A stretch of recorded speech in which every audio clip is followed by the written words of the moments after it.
बिस्मिल्लाहिर्रहमानिर्रहीम। अस्सलाम वालेकुम। Welcome to my channel cooking with Humi. उम्मीद है आप सब खैरियत से होंगे। मेरी दुआ है अल्लाह आपको अपने घरों में खुश और आबाद रखे, आमीन। आज मैं आपके साथ बहुत ही क्रिस्पी मज़ेदार स्नैक्स की रेसिपी शेयर करने जा रही हूँ, चिकन पोटैटो कटलेट। तो इसको बनाने के लिए ज़्यादा चीज़ों की ज़रूरत नहीं है हमें। चिकन और आलू हर घर में अवेलेबल होते हैं, तो आपको बाहर से कुछ लाने की ज़रूरत नहीं। ये बहुत ही अच्छा ऑप्शन है, आप इसको बच्चों के लंच बॉक्स में दे सकते हैं। रेसिपी स्टार्ट करते हैं। 1 किलो आलू बॉईल करके मैंने छील लिए हैं। 1 कप भर के मैंने चिकन शामिल कर दिया है, आलू मैश कर लिए हैं। 1 टीस्पून काली मिर्च का पाउडर शामिल कर रही हूँ और 1/4 टीस्पून यहाँ मैंने नमक शामिल किया। आप अपने टेस्ट के मुताबिक शामिल कीजिएगा। चिकन को मैंने बॉईल कर लिया था, थोड़ा सा लहसुन अदरक डाल के पानी बिल्कुल ड्राई कर लिया था और फिर इसको श्रेड कर लिया है। अब मैं इसके अंदर रेड चिली सॉस शामिल कर रही हूँ 2 टेबलस्पून, और 2 टेबलस्पून ही मैं इसके अंदर सोया सॉस शामिल करूँगी। ये बहुत ही लाइट और बहुत ही मज़ेदार स्नैक्स तैयार होते हैं। यहाँ मैंने मिक्सचर को अच्छे से मिक्स कर लिया है। अब मैं इसके कबाब तैयार करूँगी छोटे छोटे साइज़ के।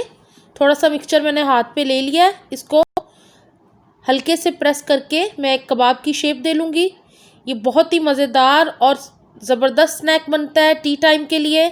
जब हल्की सी भूख हो तो आप इसको बना सकते हैं। चिकन श्रेड करके फ्रीज़र में रख लीजिएगा, आलू बॉईल कीजिएगा और फटाफट ये स्नैक्स तैयार हो जाएंगे। इनको ज़्यादा टाइम नहीं लगता बनने में, और ये बहुत ही कम इंग्रेडिएंट के साथ बहुत ही मज़ेदार किस्म के कबाब तैयार होते हैं। सम टाइम हम बहुत ही कम स्पाइसेस शामिल करें तो हमारी चीज़ बहुत ही अच्छी बन जाती है। तो ये भी उन्हीं रेसिपीज़ में से एक रेसिपी है, आप इसको ज़रूर फॉलो कीजिएगा और बनाइएगा। चिकन पोटैटो कटलेट तैयार हो गए फ्राई होने के लिए। एक अंडा लेके मैं अच्छे से फेंट रही हूँ, इससे हम कटलेट की कोटिंग करेंगे। यहाँ सबसे पहले हम कबाबों को अंडे में कोट करेंगे, उसके बाद ब्रेड क्रम्स में लगाएंगे। अच्छे से ब्रेड क्रम्स लगा लीजिएगा। ये मैंने घर में ही फ्रेश ब्रेड के साथ ब्रेड क्रम्स तैयार किए हैं। आप इनको घर में तैयार किया करें, इससे बहुत ही अच्छा और मज़ेदार क्रिस्पी कबाब तैयार होता है। तो मैं इसी तरह इसको बना के प्लेट में रख रही हूँ। अच्छी सी कोटिंग हो गई है। इस टाइम आप इनको फ्रीज़ कर सकते हैं। ये बहुत अच्छे रहते हैं फ्रीज़र में काफ़ी दिन तक, तकरीबन 15 से 20 दिन तक आप इनको आराम से इस्तेमाल कर सकते हैं। पैन में मैंने ऑयल गर्म करने के लिए रख दिया था। अब मैं इसके अंदर चिकन पोटैटो कटलेट शामिल कर रही हूँ और इनको हल्की आंच पे फ्राई करेंगे।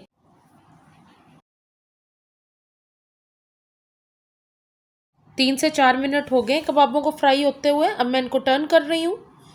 गोल्डन सा कलर आना शुरू हो गया इसके ऊपर।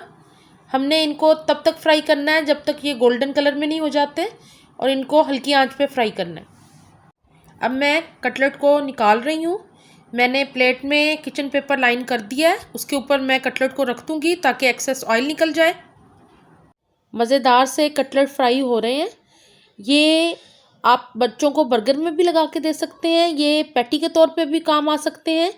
इसके अलावा आप बच्चों के लंच बॉक्स में दे सकते हैं। बच्चे लंच बॉक्स में बहुत शौक से इसे लेके जाएंगे और इन्जॉय करेंगे। आप इसको केचप के साथ, दही वाली चटनी के साथ एंजॉय करें, बहुत ही मज़ा आता है इनके साथ।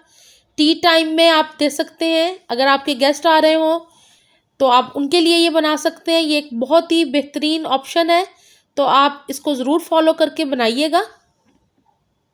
मज़ेदार चिकन पोटैटो कटलेट बिल्कुल रेडी हैं, आप इसको ज़रूर एंजॉय कीजिएगा। और नए देखने वाले चैनल को सब्सक्राइब ज़रूर कर लिया करें और बेल के आइकॉन को भी ज़रूर प्रेस किया करें।